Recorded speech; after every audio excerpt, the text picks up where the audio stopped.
Good afternoon and welcome to the board's January 19th, 2021 work session. Today we will receive an overview of the work that will be done to conduct the anti-racist system audit. We are joined by the Mid-Atlantic Equity Consortium, the entity that will partner with MCPS to conduct this work. We will hear about the research, data collection, community engagement, and other aspects of the audit. I would like the board members at this time to introduce themselves, starting with our Vice President, Ms. Silvestri. Good afternoon, everyone. I'm Carla Silvestre, School Board Member at Large and Vice President. Ms. O'Neill. Good afternoon, Pat O'Neill, District 3. Dr. Daka.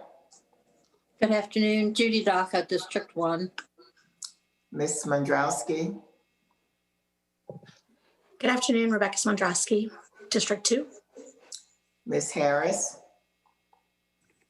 Good afternoon, Lynn Harris at Large. And Mr. Asante. Good afternoon, Nick Asante, student member of the board. Okay, at this time, I'm going to turn it over to Dr. Smith to make introductions. Thank you. Good afternoon, Ms. Wolf and members of the Board of Education. Today at this work session, we're going to talk about the anti-racist system audit, as you indicated, Ms. Wolf, and we have Dr. McKnight here with us, as well as several other staff members who will be introduced and be presenting along the way. And we also have the Mid-Atlantic Equity Consortium here today, and their Executive Director, Susan Schaefer, and some of her staff members that we've been working with and talking to, and they'll be introduced along the way. Back in November, the Board of Education approved the work of the Mid-Atlantic Equity Consortium with MCPS, and they've been working closely with the Deputy Superintendent's Office and the staff you're going to hear from today to build out a timeline and the process and engagement. And so we're going to hear about that today. This work is certainly critical. It is the next step that we need to take as an organization as we think about the recent events in Washington, D.C. and across the country, and the call and the plea for social justice and for equity, and certainly in MCPS, our work to make sure that all children have access and opportunity in every way, in every place, and it's critically important. The overview of information today, we'll talk about how we're going to communicate with our stakeholders and with one another and with the board about this process and throughout it. If we can go to the slideshow now. Ms. Wolf, are you ready for me to start? Okay, good. Okay, thank you. If we can go to the slideshow now, we want to reference slide 2. Both Dr. McKnight and I have had the opportunity to talk with the staff at the Mid-Atlantic Consortium about the audit and about the plan going forward, as you have heard about today. And obviously we make a plan and then we work to implement it, and we adjust and monitor all the way along so that we are careful and thoughtful every step of the process. Certainly the all-in equity achievement framework provides the necessary measures and monitoring and resource allocation efforts around how the district can expand student access and opportunity, but that's just foundational. As a district, we've been engaged, and this district has been engaged for literally decades around equity. And so it's important that now at this point we step back and look at everything, including all of the foundational work that's been done and all of the accountability work that's done. And it's so important that we know the effect that everything is having, first and foremost, what's happening in our classrooms and in the care and well-being of our students and in their learning. Certainly the Office of Human Resources continues to reimagine their work, and our curriculum office is continuing to analyze our elementary and middle school literacy and mathematics work, and they've added social studies to that work, and they're doing that through an equity lens. The Mid-Atlantic Equity Consortium recognizes that MCPS has been at the forefront of this work around equity, as well as in analyzing and disaggregating student data. That's why they've committed themselves to reviewing and learning about our work so that they can build on what we've already started and understand how to avoid repeating what's already been done. Their commitment is engaging with MCPS in a way that is why this audit is serving as the next step in meeting the goal of all means all. So the commitment is to engage in MCPS in a way that will further the work. We don't just want a study that is going to tell us what we already know or be left sitting on a shelf. We want a study that's going to further the work when we say all means all, that will really bring about continued change and progress. And I always say this, and I think it's true of MCPS more than anywhere I've ever been in my 41 years in public education. You don't have to be sick to get better. MCPS does so many things well, and there are so many bodies of work where we can continue to push and make progress and do better for all children. And that's really what we've asked the Mid-Atlantic Equity Consortium to come back and work with us on. The Mid-Atlantic Consortium has demonstrated a commitment to collaborating with all of our stakeholders, not only to gather feedback on the results of the audit, but also on the design, implementation, findings, and recommendations that will be made throughout the process. Our stakeholders have repeatedly communicated a desire to be actively engaged throughout the audit process. And I'm positive that the folks from the Mid-Atlantic Equity Consortium will create the process and structures to do that effectively. I certainly want to welcome Susan Schaefer here today and all of her staff. And I want to just stress one more time, I think this is the next logical step in the progress we can make toward meeting the needs of every child and having a staff that's fully equipped to do that work well every day. So at this point, I'll turn it over to Dr. McKnight, and we'll continue on with the presentation and discussion. Dr. McKnight. Thank you, Dr. Smith, and good afternoon, board members. We are here today to introduce you to Mid-Atlantic Equity Consortium and their work that they will be partnering with Montgomery County Public Schools on for the months to come. So we have developed lots of collaboration with them over the past few weeks after this project was approved. And so I'm going to begin today just by giving you a better look into who Mid-Atlantic Equity Consortium are as a company and how they're going to help support MCPS with where we are right now and the work that they've done in the past with other school districts and so forth that may be able to make some connections to your thinking about our work moving forward. So we are joined today by the members of the project team from Mid-Atlantic Equity Consortium. MAEC is a Bethesda-based organization with over 25 years of providing states, districts, and schools high-quality assistance and training to ensure that educational needs of racially, ethnically, economically, culturally, and linguistically diverse children and their families are met. They've had vast experience in conducting equity audits for school districts, state education agencies, and other youth-serving organizations. They are federally designated Region 1 Equity Assistance Center serving 15 states, including Maryland. MAEC has a long-standing history of using an anti-racist lens when conducting equity audits. They use an anti-racist, culturally responsive approach when reviewing policies, curriculum, and other important district documents. From these reviews, they provide policy recommendations and develop training and tools to create equitable and safe learning environment for all students and staff. MAEC has a wealth of experience in using data to advance culturally competent leadership and promote equitable decision-making and practices.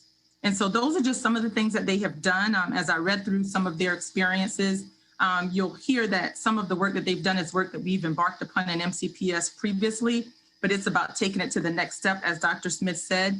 And we are very sensitive to that right now. Some of these issues we've been working on prior to COVID-19. We had been having conversations and started to do much work around hate and bias in schools, which get at school culture. And we were always looking at ways to gauge our students' learning. Now with the impact of COVID-19 on top of that, it's even more important for us to really have a good look at who's been impacted by COVID and how have they been impacted by COVID? And most importantly, how are we going to address their individual needs? So we're looking forward to working with MAEC on those pieces of work moving forward. So to continue on some of what they have done in the past, some of MAEC's previous work includes a partnership with Danbury School District in Connecticut in 2018 where they conducted a needs assessment, including an analysis of achievement data, stakeholder surveys, and the facilitation of stakeholder focus groups for teachers, parents, and students. MAEC triangulated this data and provided a report and recommendations to the school district, which led to policy changes with the goal of improving school climate and achievement of Black and Latino students and addressing issues of disproportionality in discipline.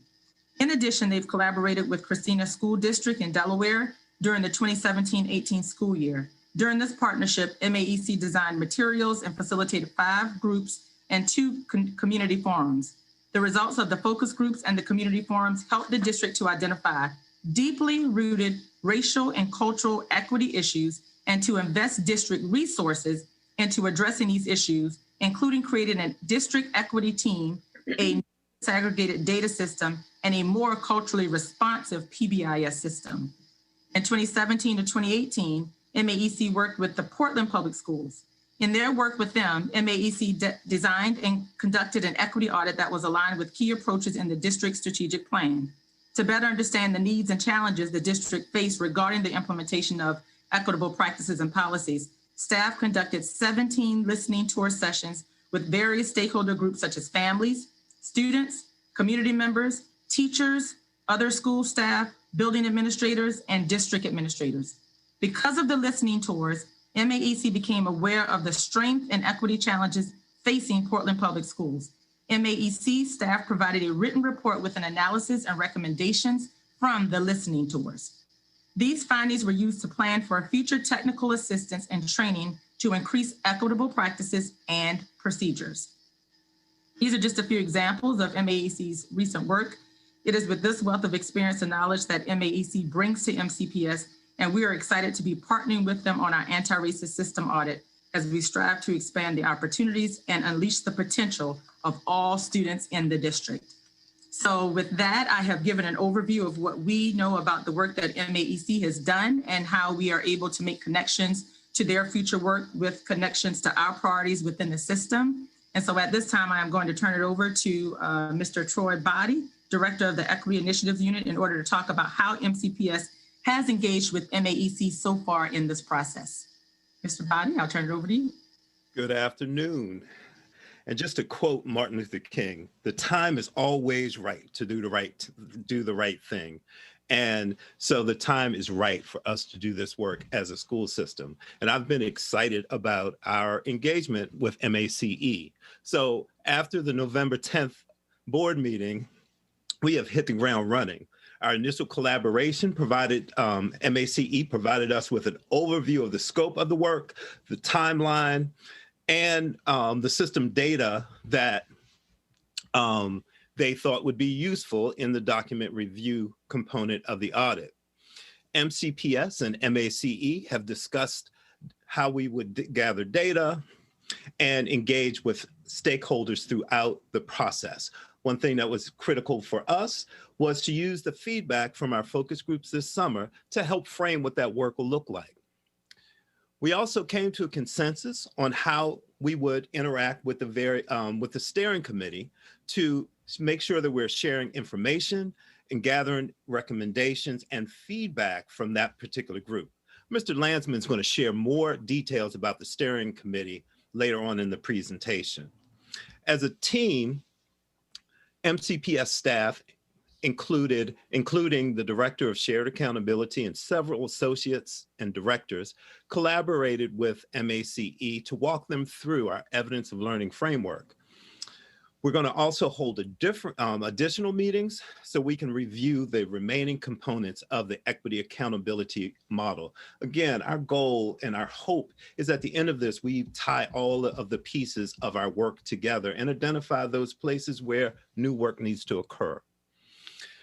So finally, we've collaborated with MACE to prepare for today's presentation to provide you all with an update of our work thus far and our work moving forward. So I am going to transition over to have MACE share an overview of the project, the audit time, and the audit timeline. I would like to turn it over to the MACE team, Ms. Susan Schaefer, MACE's president, and Dr. Darrell Williams, Anti-Racist System Audit Project Manager. Mr. Body, and before we move on to Ms. Schaefer, I wanted to ask if the team could advance the slides to slide number 5. Just so we are caught. Thank you. Okay, Ms. Schaefer. Thank you. First, Dr. McKnight, I'm not sure I can do the description of our organization any more justice than you did. So thank you for that great introduction. Good afternoon, Madam Chair, Vice Chair, members of the board, Dr. Smith, Dr. McKnight, and members of the MCPS district and community. I would like to start by thanking you for welcoming us and honoring the work of MAEC. And having us be part of your effort to address racial equity. What a time to be engaged in this important and essential work as you provide students an education in a changed world. We have an opportunity to reimagine schools that embrace restorative justice, culturally responsive practices, policies, and procedures, and shared decision-making among educators, families, students, and community members. MAEC has been in the fight for social justice and equity for more than 28 years. We are committed to doing our part by helping to transform schools and school systems to ensure that all children, no matter their race, ethnicity, gender identity or expression, native language, country of origin, religion, socioeconomic status, or level of ability, have access to a high-quality education and the support necessary for them to thrive. As a social justice organization, we know that equity is not one and done, but an ongoing process requiring both internal and external reflection. Equity must remain at the center of innovation, opportunity, and continuous improvement. We must recognize and utilize stakeholder funds of knowledge, practice transformational and adaptive leadership, see and co-construct better systems, maintain a critical consciousness of social inequality, and understand that courageous learning spaces create brave communities. The challenge to achieving this are both explicit, including structures, policies, practices, resource flows, and implicit, including relationships, power dynamics, and mental models. Without addressing these entrenched challenges, school system conditions create and continue to contribute to inequitable learning experiences and outcomes for our students. MAEC believes that lasting change will result when organizations across our community publicly commit to racial equity, self-assess their current work as it relates to racial equity, and build a plan to strengthen and improve in areas that they self-identify, with support from a community of leaders that are also engaged in equity work. MCPS is voluntarily engaging in this challenging assessment, built on years of working towards educational equity. The process we will be engaging with is flexible and adaptable, as it must be. We see the purpose of an anti-racist system audit to help school districts gather baseline data and information in order to identify areas for organizational change. Inspire dialogue with school districts during the entire audit that leads to greater understanding and commitment to address issues of not only racial equity, but as important, the interactions of race, SES, language, gender, religion, ability, ethnicity, and culture. Facilitate the sharing of information, resources, mutual support, and improvement tools. Build shared accountability across organizations, and elevate student voice and family engagement to increase shared decision-making across the school district. MAEC will be co-constructing the process and developing recommendations with leadership and all key stakeholders. We see our job as primarily gathering facts and insights about MCPS that will be helpful for driving organizational change. We will start, as Dr. Smith talked about, from the foundation you have built, the policies and practices that are currently in place. And our job is ultimately to provide you with the data and support to build your own implementation plan, grounded in your school district's unique assets, commitments, and mission. We are humbled to be on this journey with you. Now it is my pleasure to introduce Dr. Daryl Williams, Senior Education Equity Specialist at MAEC and Project Manager for the Anti-Racist System Audit. Dr. Williams. Thank you, Susan. Good afternoon, Ms. Wolf and members of the Board of Education, Dr. Smith, Dr. McKnight, and the Montgomery County Public Schools community. It is truly our pleasure to be a part of this partnership with you. One of the most exciting parts about what we've done to date is just the collaboration that we've had with MCPS staff. We've met regularly with the teams and shared so many ideas and thoughts. And it has really been not just a humbling experience, but a growing and really a team effort from both MAEC and MCPS. So I just wanted to thank all of you for this partnership and this work that we are engaging in going forward. So I'd like to share with you, and our team will share with you a little more details about the actual work that we're going to be engaged in. So the anti-racist audit will provide an opportunity for Montgomery County Public Schools and MAEC to examine your district policies, your practices, your systems, to help create access and opportunity and equitable outcomes for every student. Our scope of work will engage a qualitative and quantitative approach to exploring data. We will be examining your existing data, while at the same time looking to examine new data.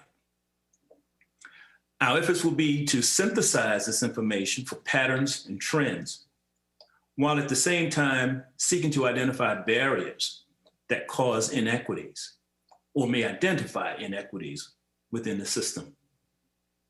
Our work will be engaging, our work will be intentional, and we will seek to help you prioritize these barriers so that we can help you, MCPS, make long and short-term recommendations. And I see we've lost our PowerPoint, so we'll just keep going.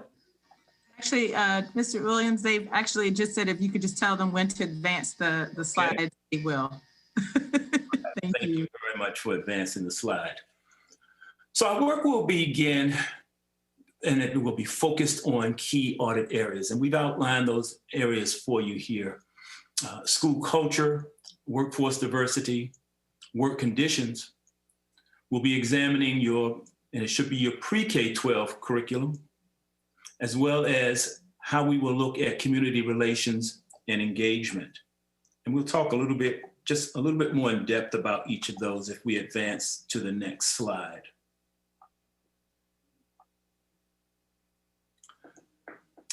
So MAEC has created or helped and worked with MCPS to create these research questions. And I won't read each one, but I do want to highlight a few of them for you. And so as we look at the culture of Montgomery County Public Schools, we look to work holistically to understand the approaches to teaching and learning for every student. We want to examine any potential harms based on racism, hate, and bias, and assist MCPS in strategically creating equitable and anti-racist school cultures. And that will be, that examination will be through the lens of schools and district offices. So we'll look at the entire scope of the district. In regard to workforce diversity, we want to know just about all of the aspects of your hiring processes. We'll be meeting with key staff to talk about your recruitment efforts. Who's hired as teachers and administrators? What does diversity look like in different areas in the school district? So that we get a real sense of that link between diversity at the district and school level as it relates to the work and the connections with students. In terms of work conditions, we want to see and examine every office, every environment, every division, every school. And that sounds like it's a heavy lift, but believe me, we are capable of doing that examination through all of these different environmental work situations because we want to see just what are the complexities, what are the issues that may be impacting race, diversity, and inclusion, and how it impacts a person's physiological, psychological, physical, and emotional well-being. Next slide, please. Your pre-K through 12 curriculum will provide us an opportunity to look at learning experiences for all students. We will engage in a number of different ways in which we look at the curriculum and ways we look at teaching and learning, and to gain a greater understanding of the strengths that students possess, their sense of racial, ethnic, tribal identities that will help us understand the issues and resist the systems of oppression and empower students, which is a critical aspect of this work, empower students to be change agents themselves. Our work within community relations engagement is to engage the entire community, to find out from parents, from the business community, from other stakeholders in Montgomery County, what are the needs and what are the perspectives around race in the county and in the school system. And so we will be working effectively with your community, collaboratively, to understand the needs and how it impacts the students that are served. And then we want to know more about your all-in equity and achievement framework. So the questions we will be asking are all Montgomery County Public Schools learning? Are they learning enough? And if not, why not? And what can be done about the learning opportunities for all students in Montgomery County Public Schools? Next slide, please. Illustrated here is a timeline for which we will be working. And it is a flexible timeline as Susan shared with you. And so we have put together some dates and we want to give you a sense of what the work will look like. So we begin with document reviews and we'll have our staff person to talk about each of these aspects in more detail. We've already begun the work with the document reviews and we have a large repository of documents that your staff has sent us that we are beginning that review of. And so that review should be concluded, we hope, by the end of January of this month. Our equity audit tool, which will be discussed with you in more detail, that process will take place as an ongoing process from February through May. We'll engage in stakeholder surveys. We'll administer these surveys throughout multiple areas of the community to find out more about how stakeholders feel about these efforts in Montgomery County. We will conduct town hall meetings and you'll hear more about the geographic areas in which we propose to conduct town hall meetings to gain more information. And we understand that you in Montgomery County have already had different types of meetings, town halls, you've had focus groups. We feel that sometimes as external organizations and entities, we could perhaps dig deeper into engaging stakeholders, getting more information, and really bringing together a more robust set of findings that either confirm what you've already know or add value to what you may not know. We will conduct focus groups and interviews throughout schools and throughout the community. And that timeline is indicated as April through May of 2021. We're in the process of working with the team, the Montgomery County Public Schools team, and we'll be working with the Advisory Steering Committee to identify all of the aspects of classroom observations. And we'll talk a little bit about what that looks like later in this presentation. We'll provide you with the final report as well as any recommendations that will help you in the efforts of maintaining and managing any issues around strategic planning. So with that brief overview, I'd like to turn it over to the MCPS staff members who will be working with us on the audit. We should turn it over to Mr. John Landersman. He's the coordinator of the Study Circles program, Stephanie Sharon, executive director of the Office of the Deputy Superintendent, and Mr. Troy Bodie is the director of Equity Initiatives Unit, who will share MCPS's progress on engaging and communicating with stakeholders in the anti-racist system audit. Thank you, Dr. Williams. Good afternoon. I'm here to give an update on the Anti-Racist Audit Steering Committee. The purpose of the steering committee is to have an inclusive group of stakeholders that will work together to provide input throughout the development, the implementation, and the analysis of the anti-racist audit. The steering committee was intentionally organized to represent the diversity of experiences and perspectives around race and MCPS. This committee is composed of students, parents, teachers, support services staff, administrators, and community partners. All 3 union associations provided feedback on their representation in this group, and various community and parent groups were asked to send a representative. The Equity Initiatives Unit, in collaboration with MAEC, will be responsible for the engagement of this committee. We had our first 2 meetings this past week on January 7th and January 11th. These meetings provided the opportunity for steering committee members to build relationships, to learn common vocabulary, and receive tools to engage in productive conversations about race. The committee members also shared their hopes and their concerns about the audit. Next, Ms. Sharon will provide information on the Anti-Racist Audit Expert Advisory Group. Thank you. Good afternoon, everyone. If we could advance the slide.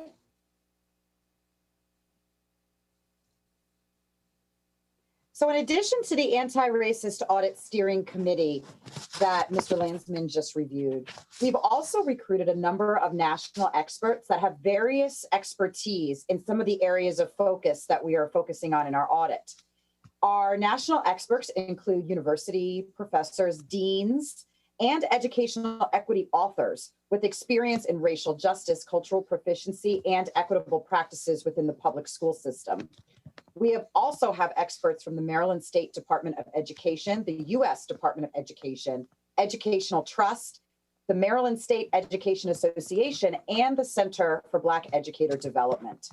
The purpose of this diverse group is to serve as a think tank as we move through the audit process. So starting on January 25th, on Monday, we're going to be meeting virtually with this group every 6 to 8 weeks throughout the audit to engage them in discussion about our process so they can provide advisement and feedback from a national research-based lens on both our progress, our data findings, and the development of action plans when we get to that point so that we can maximize the efficacy and the outcomes of our audit. While our steering committee that Mr. Landsman spoke about will work directly and meet regularly with MAEC on development, implementation, findings, and recommendations throughout the audit process, the expert advisory group's role is really to serve as an opportunity to reflect on our progress along the way to ensure that we are leveraging all aspects of the audit so that we're maximizing success for each and every one of our students in the system. Discussion and feedback that we gather from our expert advisory group will be shared with both MAEC and the stakeholder steering committee as they work through the actions. I'm now going to turn it over to Mr. Bodie, who's going to talk about the communication strategy that we have developed within MCPS around the audit. Okay, next slide, please. And so as part of our engagement with the focus groups during the summer, we asked them how they wanted to receive information about the anti-racism audit. 3 big themes emerged from this work. And so Focus group members said they wanted ongoing communications. Students in particular wanted us to use social media. And there was a request to make sure that there was transparency about the project. So we followed up shortly after focus groups just to give them an idea of where we were in terms of the work and a timeline of what they should expect in the months to come. We've also collaborated with communications in order to develop a communications plan so that we can provide ongoing communications with various members of our stakeholder groups. We created an anti-racism webpage. We sent out an update to staff. We provided an infographic for students and sent direct messages to focus group participants. We also engaged the larger community using quick notes.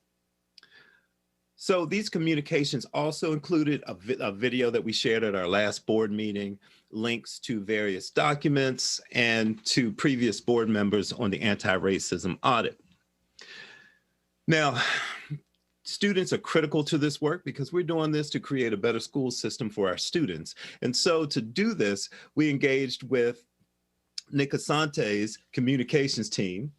I want one of those one day myself, Mr. Asante, to provide us with ways in which we could communicate and engage students in this work so that we could provide them with ongoing updates as well. Now, finally, we've also engaged with administrators, central service staff, community stakeholders, and students in various venues, and we'll continue to do that throughout the audit process. One of the goals of the Anti-Racist Audit Advisory Steering Committee is to have a group of stakeholders that can credibly communicate the system's work to their various communities. So again, that idea of opening the process up throughout the system and throughout different stakeholder groups. So now I would like to turn it over to Ms. Wolf for board discussion prior to MACEs presenting more detailed information on the data collection methods. At this time, does anybody have any questions? Ms. Silvestri.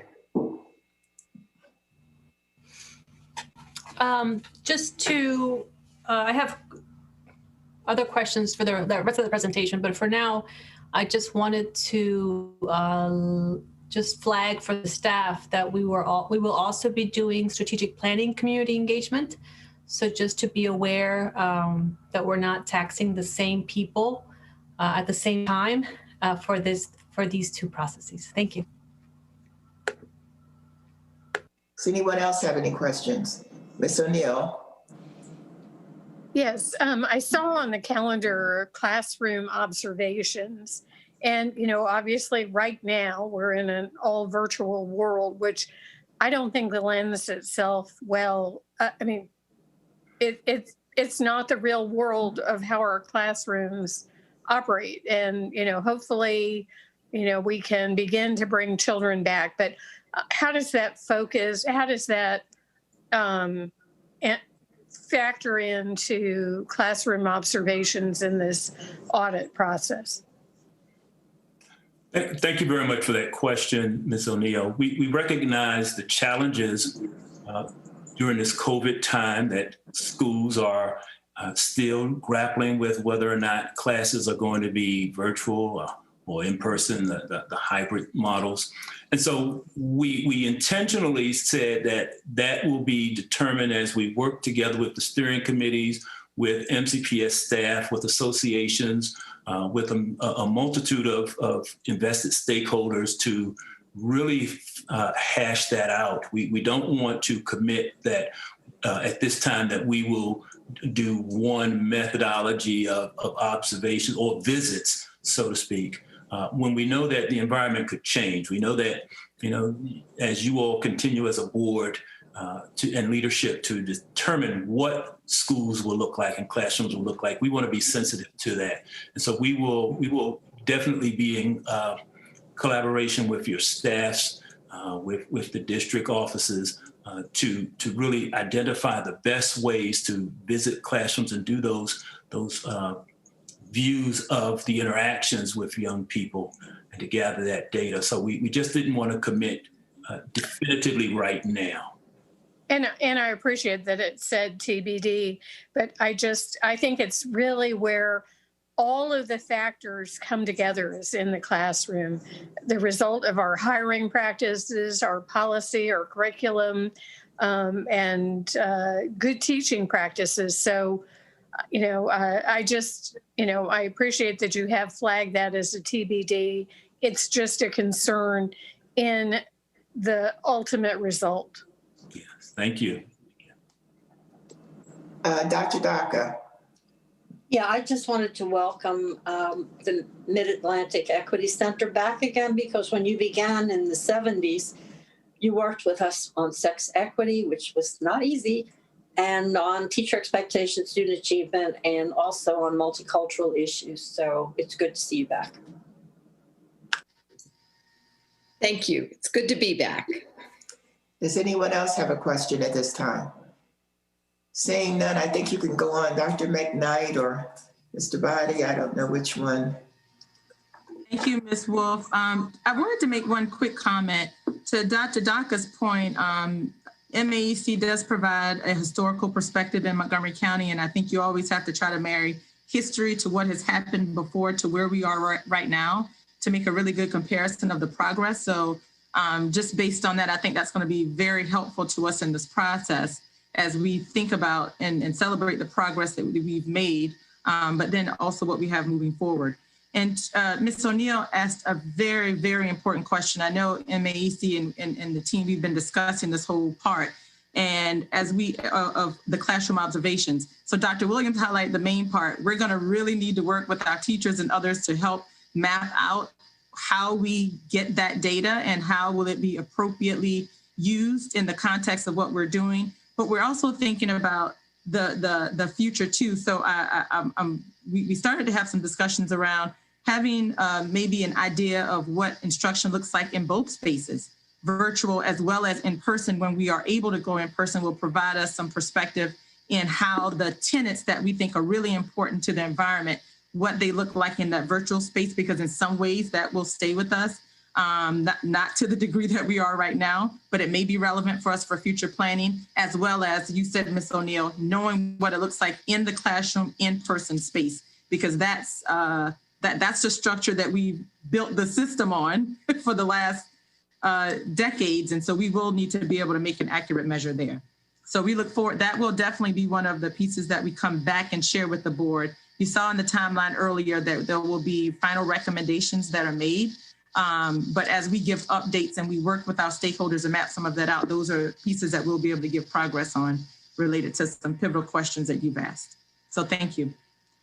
So thank you for that discussion. We are now going to turn it over to the MAEC team, Ms. Carol Gant, who is the Senior Specialist, and Ms. Kasia Rzenska, the Associate Director of Evaluation, and Dr. Darrell Williams, again, the Project Manager. And they're going to explain in more detail the data collection methods that are going to be used in the audit. So I'll turn it over to them.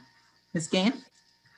Hi, good afternoon, everyone. Madam Chair, Madam Vice Chair, Dr. Smith, Dr. McKnight, the members of the board, and all of the MCPS community. I'm going to begin by talking about the document review. And the initial review, if you could go to slide 14. Okay, thank you, slide 14. The initial review will focus on the 16 documents that were listed in the RFP. And these will include the strategic plan, the all-in equity and achievement framework, as well as the teacher workforce study. And that's just to name a few. And we will use a mixed methods approach to review the documents. We will use a qualitative design, and through that design, we will be identifying themes that emerge, both which is present and which is not present in the document. So we'll be looking for things that are present and not present in the document. Through the quantitative design, we'll use a platform called Qualtrics to evaluate documents methodologically across each of 6 categories of interest. we've created rubrics specific to this audit. Each document will be examined and rated across 2 reviewers using inter-rater reliability statistics, and a consensus approach will be used to gather feedback. Some of the components of the review will include strengths of MCPS approach to equity based on what's in writing.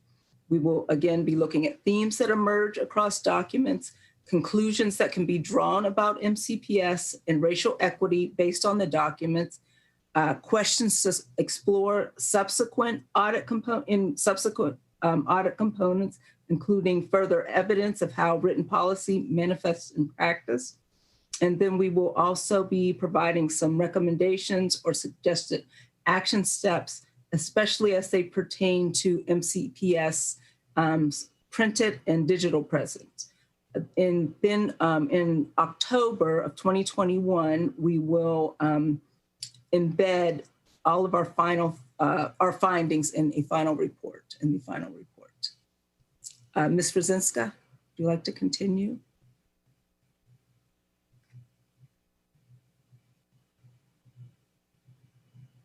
Thank you so much, Ms. Gant. I will now continue discussing the equity audit and stakeholder survey.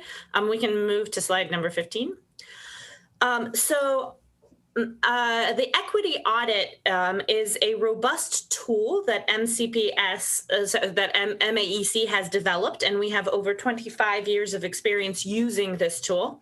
It has recently gone through a revision specifically for COVID and for virtual learning to make sure that it includes items specifically to match that teaching environment.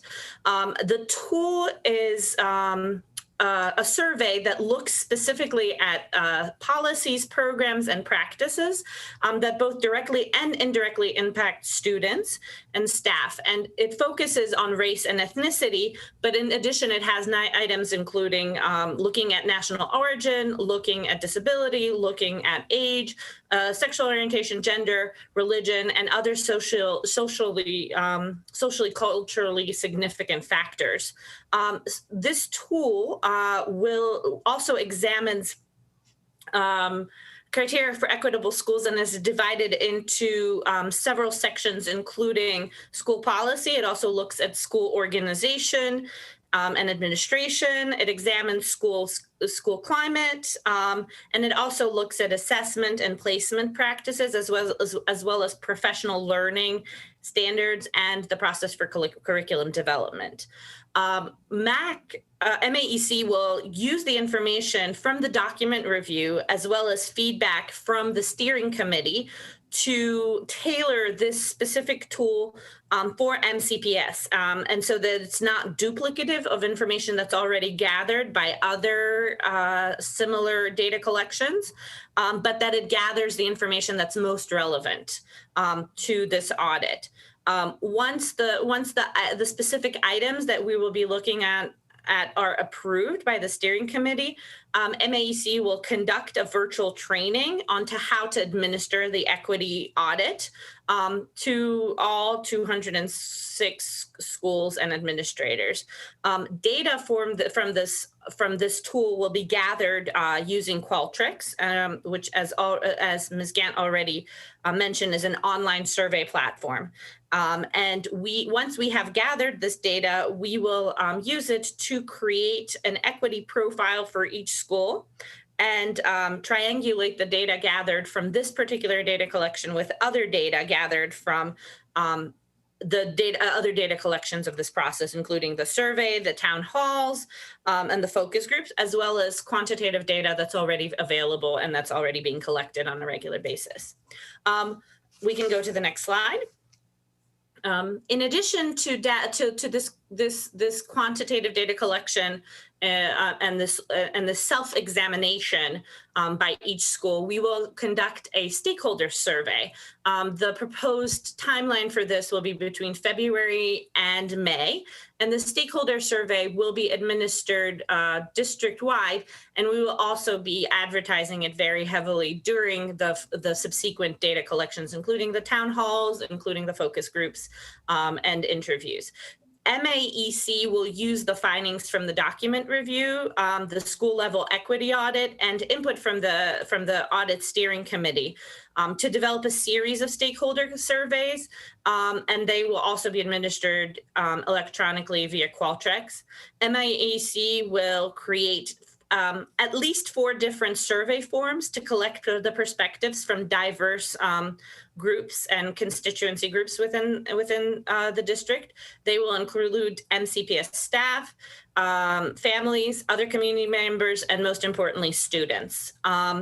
The survey will assess constituents' experience and perceptions related to the 6 areas of the audit, which again are school culture, school diversity, work conditions, the pre-K-12 curriculum, and community relations and engagement and the all-in equity framework. Once we've gathered data from this from the survey, we will look at it and disaggregate it by key variables, including race, SES status, language, and geographic location of respondents. The survey will be available to participants in multiple languages. And we will then analyze results to create appropriate statistical testing, including t-tests of differences between means and ANOVA tests, and to compare and contrast different groups of stakeholders, and to see if there's any statistically significant differences, and to help administer the survey. MAEC proposes that the survey will, in addition to, as I already mentioned, a communication, it will be administered. There will be a moment for it to be administered during town halls, just to make sure that we're getting as wide of a net to participate. With that said, I'm going to turn it back to Ms. Gant, who will talk about the town halls and focus groups.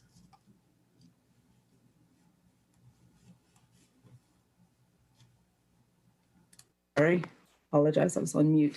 Thank you, Ms. Ruzynska. MAEC will conduct 9 regional town halls. Thank you for advancing the slide.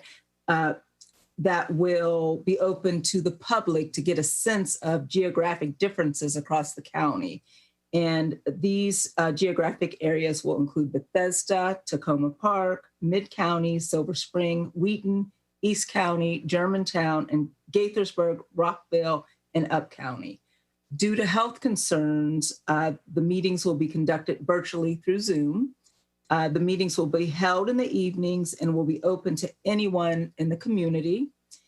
Each meeting will last about an hour and will be led by a trained facilitator, and will use a pre-developed protocol to solicit feedback on each of the 6 areas of interest to the audit. Multilingual interpretation will be available during the meeting, and the meetings will be recorded and transcribed. Transcripts from the meetings will be analyzed using MaxQDA, and it's a qualitative data analysis software program. I think Ms. Ruzynska just spoke to you about that. If you could move to slide 18.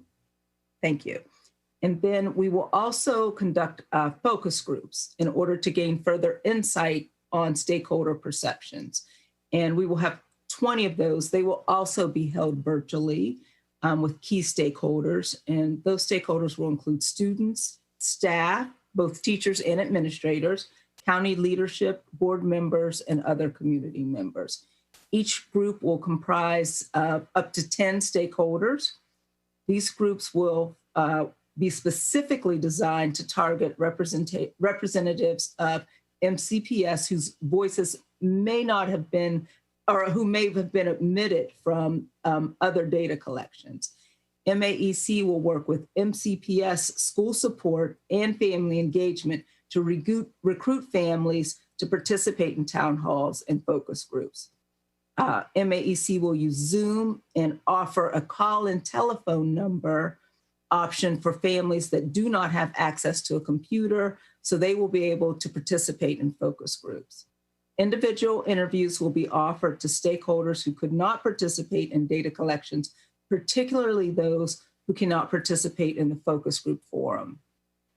We will offer simultaneous interpretation through Zoom. Some focus groups will be conducted in Spanish as well. MAEC has extensive experience, including such voices in our data collections. We worked with our partners and developed a process that used our longstanding relationships with key stakeholders in Maryland to conduct parent interviews and stakeholder focus groups to incorporate these voices in the data collections. And so we've had a long history of doing this across the state and other types of audits. In partnership with the Audit Steering Committee, we will identify groups that have not been reached by other data collections and include them in the focus groups. Okay.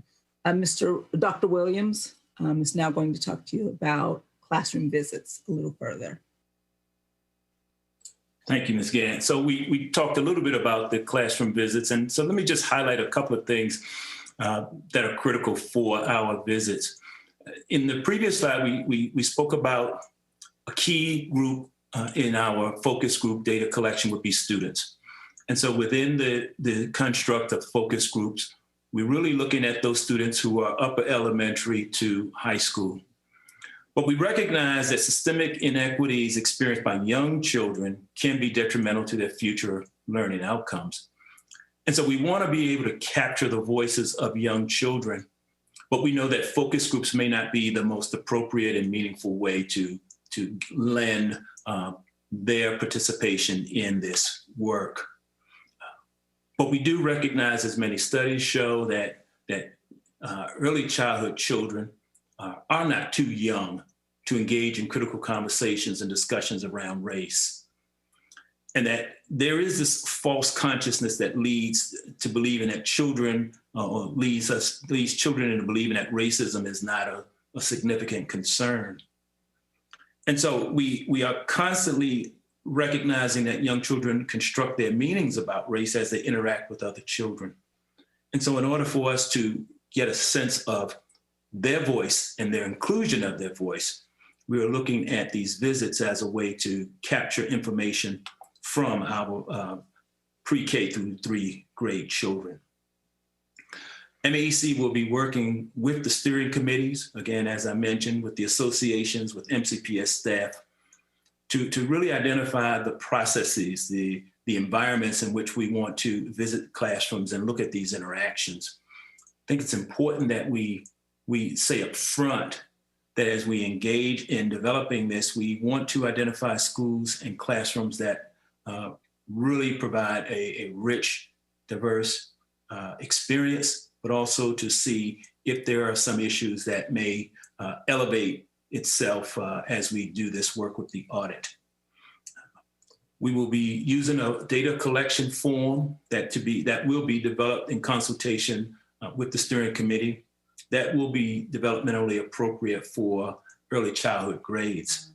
And we'll establish those timelines and provide that to you at a later date for when those classroom visits will occur, how they will occur, the environments they will occur in, and to ensure that there is as minimal disruption to the learning environment. We certainly do not want to visit classrooms, whether they're online or whether they're in person or a combination of the two, and be disruptive to the learning opportunities that children will be experiencing. But we will use those visits to observe interactions.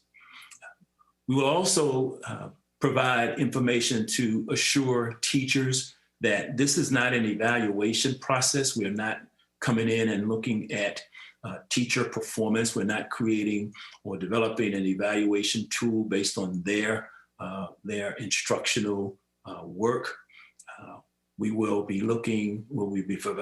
providing information that assures the confidentiality of those who are observed in the visitation. We want to maintain that sense that people can feel safe in this opportunity that we will be looking at classrooms and visits. So again, we'll emphasize the fact that there's not an evaluation process. We'll make it opportunities available for people who don't feel comfortable to participate, to not have to participate or feel they're obligated to participate. But we want to ensure that we have a very sound number of visit opportunities so that we can collect the right kind of data that would be that will give us some information relative to our pre-K through 3 classrooms. If we could go to the next slide. So we talked about a final report. So after we collect this data, we review these documents, we engage with stakeholders through town hall meetings, through focus groups. We work collectively and collaboratively with the steering committees and even gain some information and insights from the advisory committees, and continue to be in constant communication with MCPS staff and leadership. We will take this information and synthesize it and triangulate it into a final report. That report will address the main audit questions that were identified earlier in the slides. The report will include actionable recommendations for MCPS to address structural barriers that may be preventing all students in the system from succeeding. And these actionable recommendations can be used to begin the process of your strategic planning. The MAEC project management team will collaborate again with system staff to disseminate the findings, develop the actions, implement the plan, and to help MCPS monitor its steps. That concludes our final or our formal presentation. And so I will turn it over to Mrs. Wolf and members of the board for discussions at this time. Thank you. Does anybody have any questions? Ms. Mandrowski. Yeah, thank you. Thank you for the presentation. It sounds like you guys are doing a wonderful job trying to be very thorough. It's so unfortunate that this is happening, that we're in this COVID situation and virtual situation for so much of this, because I think that it, as Ms. O'Neill mentioned, it does bring a different perspective. A couple of quick things. You know, everyone has so much on their plate right now in terms, particularly our administrators and whatnot. And we don't necessarily have a great track record of getting responses on surveys. So I'm wondering, like, how are we going to ensure for the surveys to all of our schools, the 206 schools, how are we going to ensure that we are getting responses and, you know, making sure that we're reaching directly to people to get everyone's feedback, as opposed to just hoping that they're going to reply. And kind of along those lines with the town halls, I was a little confused if you said it was open to the public or only if people were going to be invited. But we frequently get some of the same people attending different town halls in different areas. But even especially with it being so easy that they just have to go online, are we going to take down people's addresses, or how are you going to make sure that we're getting a broad voice? So, go ahead, Kasha. I can definitely take the survey question, and I'm happy to start answering the focus group question. One of the ways we have in the past found the survey to be very successful at getting voices from the survey is to make sure that the survey is also a part of sort of the other data collections, so that while folks are participating in the focus groups, they also have a chance to fill out the survey, so that the data is not repetitive. We're not asking the same things, you know, in the focus group that are already captured by the survey. And then also we will encourage everybody to become sort of an ambassador to the survey, and we have found that there's nothing more inspirational for people to actually fill out the survey than to have a neighbor or somebody who they know personally share the survey with them. In the last year, we partnered very closely with MSDE on their early childhood survey, and we've had exactly this. It started pre-COVID, but then it continued into COVID, and we had exactly the same sort of concern raised. You know, we do surveys all the time. And I think that sort of empowering people to explain that this is important has been very successful. And we have had very impressive, you know, response rates in the thousands for our surveys. So I also think that making sure that when we translate the survey into all the languages that their documentation is currently available to find stakeholders in the community who can help distribute that survey to those stakeholders is going to be very important. And we're going to work very closely with the steering committee to look at those, who the stakeholders should be, and to make sure that it gets the voices. Another piece of this data collection that is very important is that none of the data collections are siloed from each other. We are triangulating all the data with each other to make sure, not because we're looking at this and then looking at this, but really we're looking holistically at the whole system at MCPS. And we understand that for some people, a survey might not be the best way to get their feedback.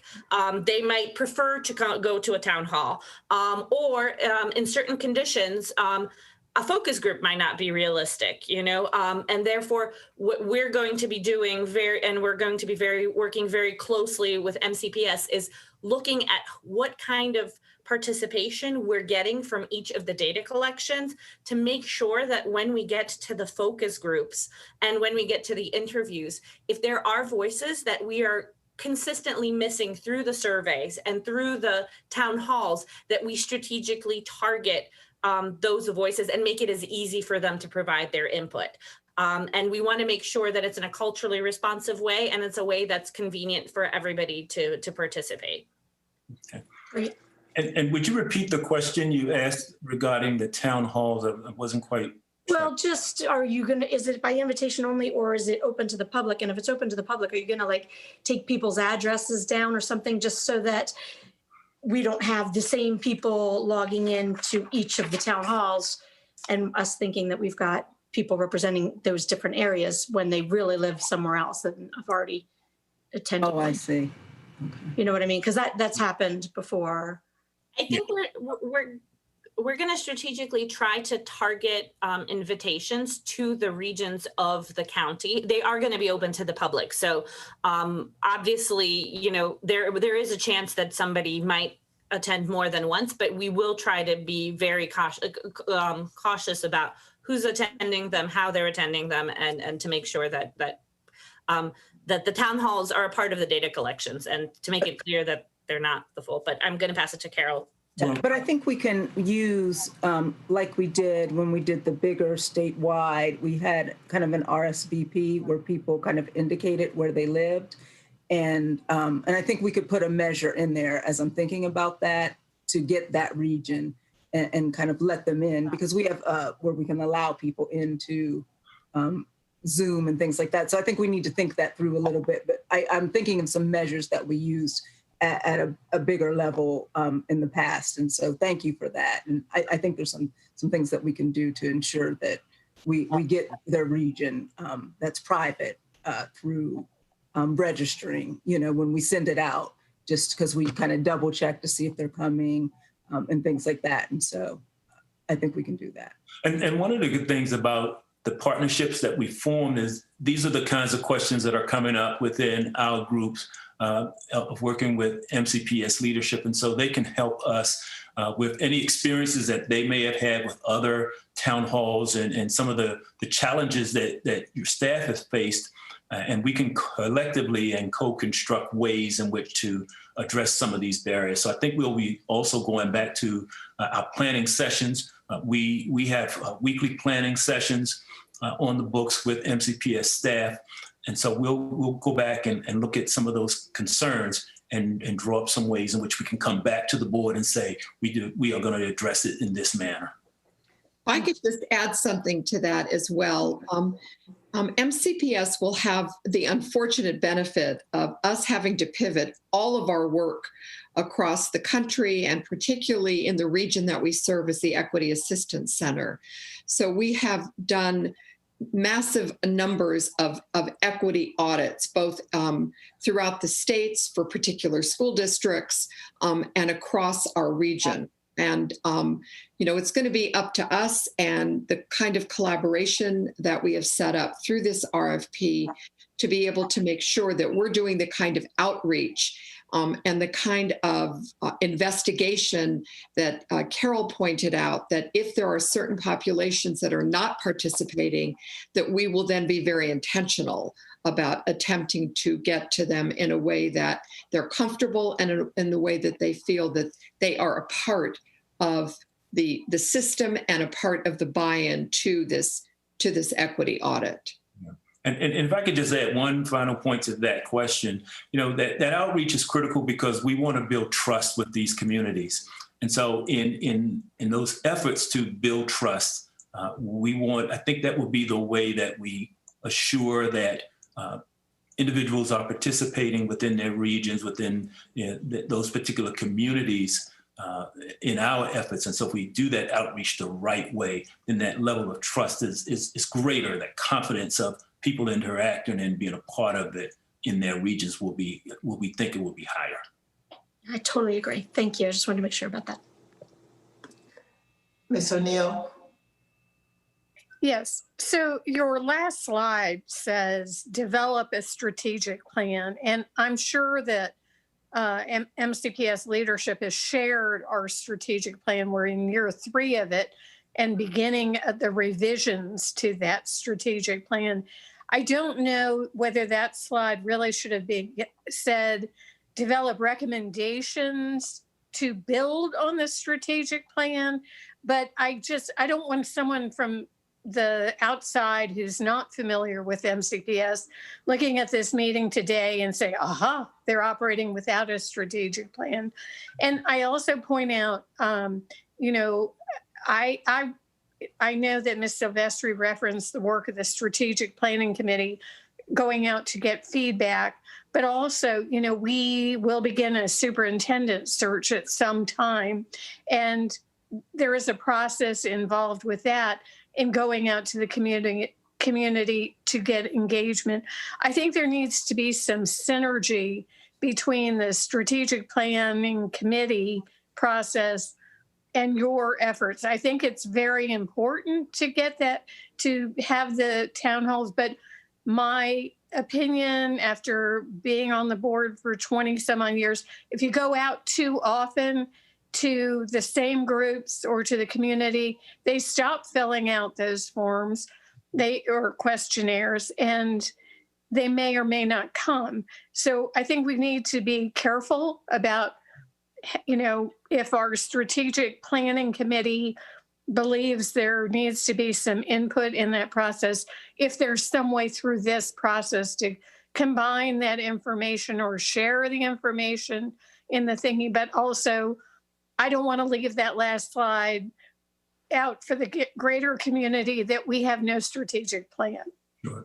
Thank you very much for that. And we can easily make that correction that our work will be making recommendations to elevate the work that you all are doing within your strategic plan, and that any recommendations or any suggestions really is an enhancement on the work that you're already doing.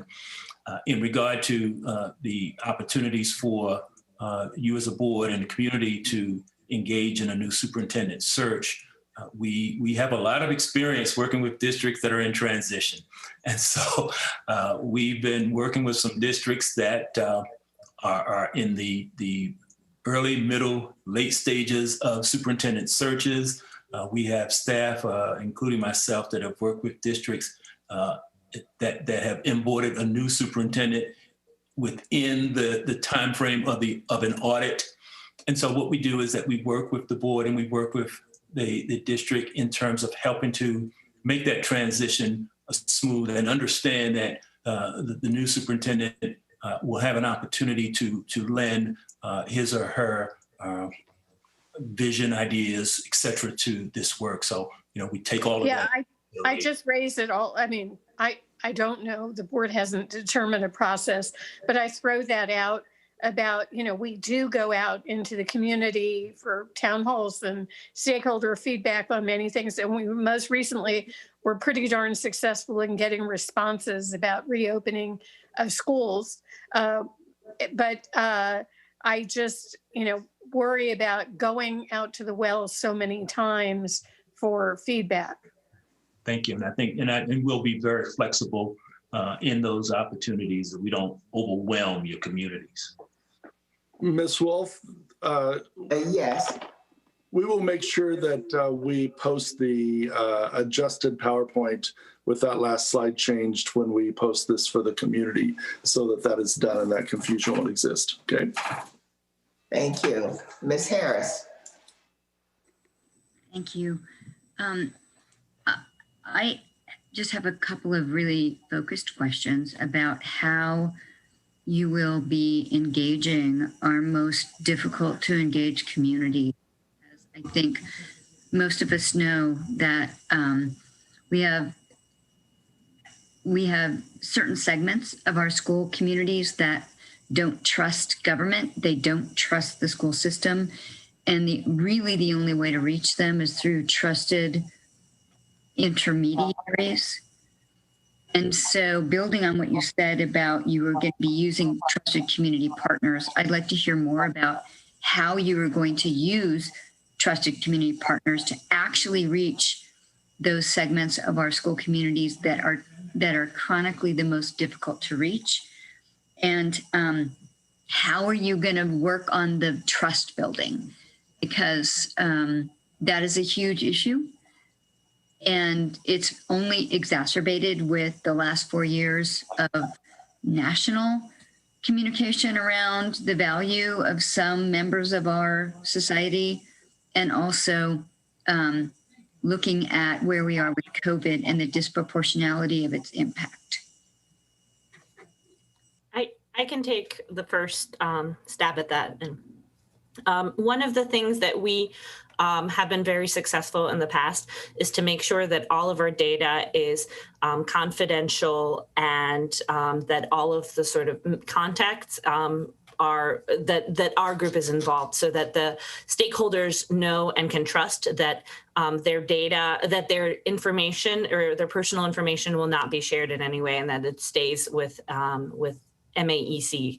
Therefore, participants in the focus groups will never be identified. And I think that has been extremely successful. The other thing is we try to work very closely with members of the communities that we try to reach to make sure that they can help us be a conduit to the groups, and that they are also a part of the group to help us understand if something that we're asking is making is something that the group might not feel comfortable with. In our past data collections, just to give you, because sometimes I think having examples is helpful. We've worked with the Maryland Department of Health to do home visiting studies, and have had participants who might have had very difficult home situations. And I think the fact that we were going through sort of intermediaries to help us reach those families, and that they had a very clear understanding that their information is important to help us make sure that they are receiving the services that they need, but that it's also not going to be ever identifiable to them directly, has gone a long way, and has honestly allowed us to receive the type of feedback that previous data collections that both the Department of Health and then MSDE in a similar data collections, and in the past other groups that we've engaged with have told us that they haven't been able to receive such data, such information. So that has been very powerful. As to specific organizations, I think that we have very, as already Susan has alluded to, we have very strong ties to the whole Mid-Atlantic and East Coast, but I think we are located in Montgomery County. Many of us are stakeholders in Montgomery County, and we care very deeply about this community, and so those are the groups that we will be calling upon to help us reach these stakeholders. And I open it up to anybody else who wants to add anything. And just as just from the MCPS lens, I just wanted to jump in here for a second, because one of the great things that MAEC has done already with us in the short time we've been working with is they are so focused on making sure that we're collaborating and leveraging the resources that we have within the district in order to communicate with our community. So one of the things that we have been talking about is, as we're going through the data collection and it's being shared, is working with Ms. Rubin's office and the Family Engagement Office, and employing our parent community coordinators to be those credible messengers to get some of these messages out, to get out into the different communities as we're seeing that we need to engage. One of the other things that I don't think MAEC talked about in the presentation, but I think is an amazing outreach plan, because we also know that not everybody is glued to a phone the way some of us are and are always with our technology looking at electronic surveys. But they also, and you guys can talk, I'll kick it back to Dr. Williams and Ms. Rosinska, but conducting interviews on the phone in order to get some of that feedback from people, and doing that in a way that's building trust with some of those credible messengers. One of the things that we did in the development of the steering committee was we took a look at who we were inviting to the steering committee to make sure that we had those feelers or those tentacles out in the community. So as we're very closely working with them, and MAEC is collaborating with the steering committee, that is where we can actually start working in subgroups in the steering committee on parent communication outreach and how they can then work within their communities who've already established trusting relationships there to create credibility around this work. And I'd like to also add, Ms. Harris, we recognize that we can't take for granted that trust is going to be an automatic just because we are a Bethesda-based entity. But we do have investments in Montgomery County. Many of our staff, again, live in the county. They have children that attend Montgomery County Public Schools. And so we look at that investment internally as one way to help us understand what's important in the community and to build that trust. But also it's about messaging. So we go into this work as active listeners, and we communicate to the community, and even the community that may not always participate or are a little more challenged to participate. We want to assure them that we are actively listening, that their voices are important and critical in this work, that their voices lend engagement to this work, that we are working to build relationships, relationships not only from our organization, but that relationship also then links to Montgomery County Public Schools, so that we all are partners in this work, that we are honest and we work with integrity. And so those are some of the attributes of our work that we want to assure that we communicate to the community, so that even those segments of the community that may be reluctant to participate, who may still feel like, well, this is the same business as whatever, then we want to give them an opportunity to know that we are a credible organization, we're an honest organization, we work with integrity, and their voices are critical and very important in this work. I think, Carol, you might have wanted to share something.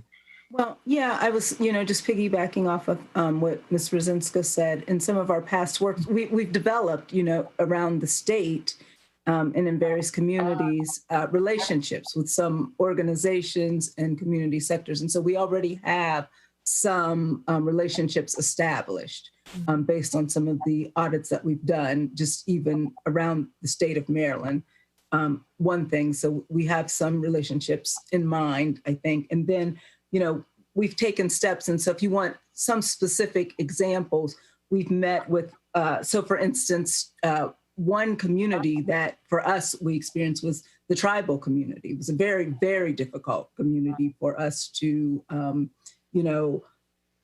build a relationship with. And so we met with individual organization that kind of bridged that gap with us, that we learned about, and then that's how they kind of forged that relationship with that community with us. And then we were able to set up with those interviews. And so that's how they learned to trust us. And so we do things like that and go through those measures to then hold individual interviews versus a focus group with those stakeholders. And so those are some of the kind of steps or measures that we take to get that information from those representatives from those kinds of communities. And so will those community groups or organizations where certain groups may seek services, things like that, we reach out to and we have relationships with established already. And so we'll work with your family engagement office as well. Okay, I have a comment and a question. The question centers around people that we have hired that have left the system. One of my big concerns has been retention. And I wonder if there is any value in trying to reach out to teachers that we have hired that have only stayed a year. Maybe they're on par, maybe they're not. I think it would be useful to hear from both of them. But I wonder if you would see any value in being able to reach out to them, and would you be able to do that? I think we are affirmatively saying yes. We are receptive to doing that. We think there is value in understanding as people exit from the district, what are those perspectives about their experiences, and what can they share about their experiences that add additional information that we could use in the analysis. Any other team member wants to share anything about that? Okay, the second comment I had went to classroom visits for pre-K through 3. That was one of my concerns when the audit came up, is how do you talk to children in that age group? And yes, they may understand some things about race, but I would think that this is a group that would be particularly important to reach out to the parents of. And I will give you an example, and I'm sure that I'm going to cause somebody some embarrassment, but my own grandson goes to a Montgomery County public school, and he told me that he was called a monkey. Well, that didn't mean anything to him, but it was infuriating to me. And therefore, that's why I'm saying, speaking to him about that wouldn't mean a thing. But I have a whole different perspective about that. And if we weren't virtual, I would be bringing it up with the school. But since we're virtual, I haven't had that opportunity. And therefore, I think it's very important that while you may talk to the kids in that age group, they don't understand the same thing about race that their parents might understand. So that was just a comment. Does anybody else have any questions? Ms. Silvestri. Thank you. I wanted to ask that in the appendix with the list of the reports, I didn't see the ERS study nor the boundary analysis. And I believe the ERS study, our resource allocation study, did have a whole section on teacher expectations, which is recent, maybe more recent than the work that you have done with us in the past. And I think the boundary analysis report will be ready at the end of the month, if I'm not mistaken, but at least looking at the interim report, which has a lot of information as well. I don't know if that's possible or if you're kind of already beyond that that process, but I would recommend that. Okay. We are. Yeah, I would also love. I'm sorry. Go ahead. I would love to see. You said you've done a lot of these equity studies for other districts. I would love to see the final report of a comparable district that you've done recently, just to give me an idea of what the end result will be. Because it is such a major undertaking, I'm kind of struggling with what the outcomes will be. So I would appreciate that.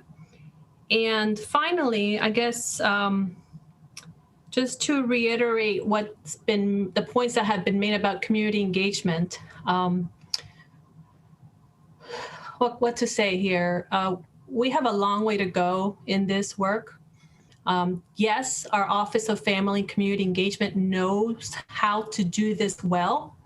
We often engage them too late in the process. Translation is not good enough.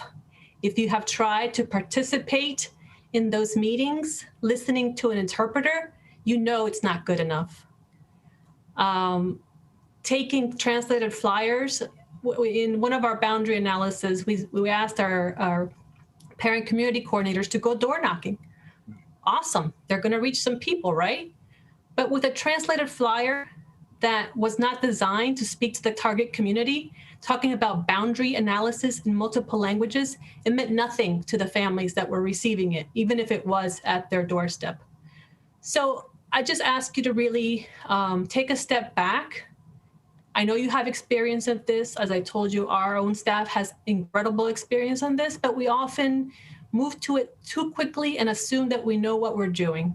And I ask you to please reflect on your past experiences and really, really go deep into this work, because we must have their voice, or otherwise it's again the usual suspect telling us what we already know.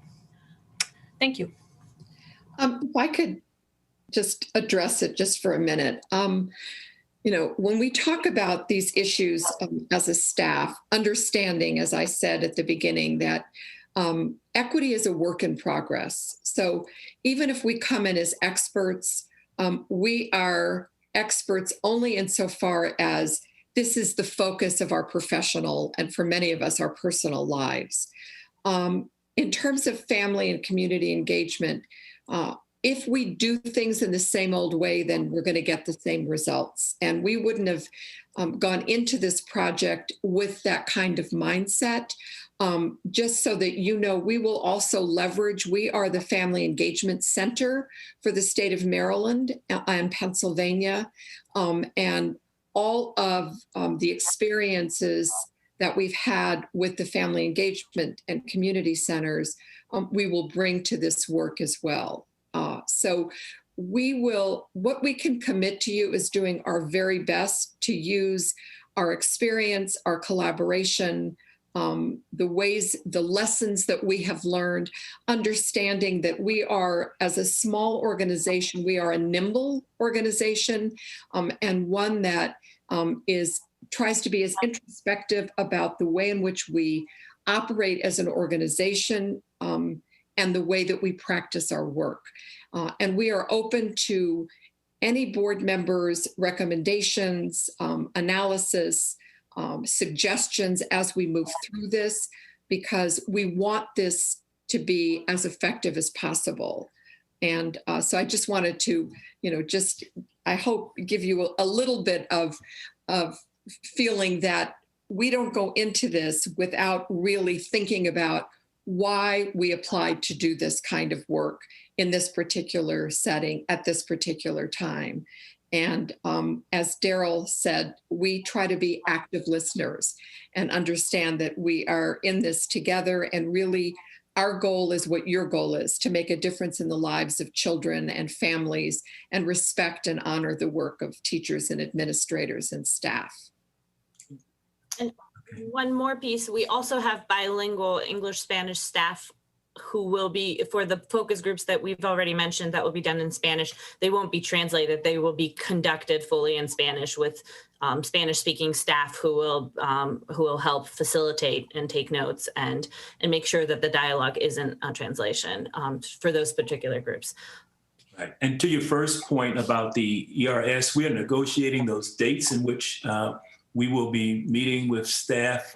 We've been talking about that. I think we have a tentative date on the calendar for February 10th to get a little more information around about the ERS process. And so that's a part of our teaming with Montgomery County Public Schools to look at these things that are critical for us to know about the district's efforts, so that we, again, add value. We don't do anything that's in conflict, or we're not duplicating some of the same things that were already done. We want to always be in the position of elevating work that Montgomery County Public Schools has already engaged in. And so we're learning and we're engaging in those opportunities to learn more about that. So we do have that date of February 10th on our calendars with MCPS, and some subsequent dates from that to learn more about it. Ms. Wolf, if I can provide some additional information. Sure. I saw Mr. Asante's hand first. Do you want to respond to this question or? Sure, it was about this particular body of work. Go ahead. When we met shortly after the contract was approved by the board and the collaboration began, I just wanted to point out that Dr. Williams and the members who are on here today were very eager to go well beyond just the document review around the equity and achievement framework. And that's the evidence of learning and the equity accountability model and the resource allocation study that Ms. Silvestri was referencing. And so they're going to meet with our staff so they really understand what that work is before they really fully get into the rest of the work. So. Thank you. Mr. Asante, you wanted to say something? Yeah, I just wanted to emphasize something you talked about earlier, which was transparency. I understand like this is a very big project and there's a lot of different parts, and most of the data, I guess, is going to be qualitative rather than like numbers and numerical. But if throughout the process you could release some of your findings as you're going along, I think that would get more people engaged in the process because they see what's coming out of it, so they want to get involved, want to have their voice heard. And I think it also just it helps, I guess, everyone just make sure that the project is going in the right direction and that we are seeing the results that we want to see. But yeah, thank you for your work on this. I just wanted to emphasize the fact that I think transparency is needed. Okay, are there any other questions? Dr. Daka. Oh, I don't really have a question, but I just wanted to say that MCPS is wonderful at planning. We have vision, we have goals, we have policies, but my concern is the practices. And if we practiced all of the things that we have, we would not be looking at some of the things that we're looking at in terms of the engagement of our students. And I agree with Dr. Smith, and I've said this many times, that we have the most wonderful staff. And if any place in this country can make these improvements, I think we can do that. Thank you. Is there anything else? Anyone else? Seeing none, I think we're finished for the day. Unless you have anything, Dr. Smith or Dr. McKnight, you want to say before we go? Just want to thank the staff of the Mid-Atlantic Equity Consortium, and I look forward to the ongoing work, and it's really good to see all of you again, and we'll talk soon. Thank you.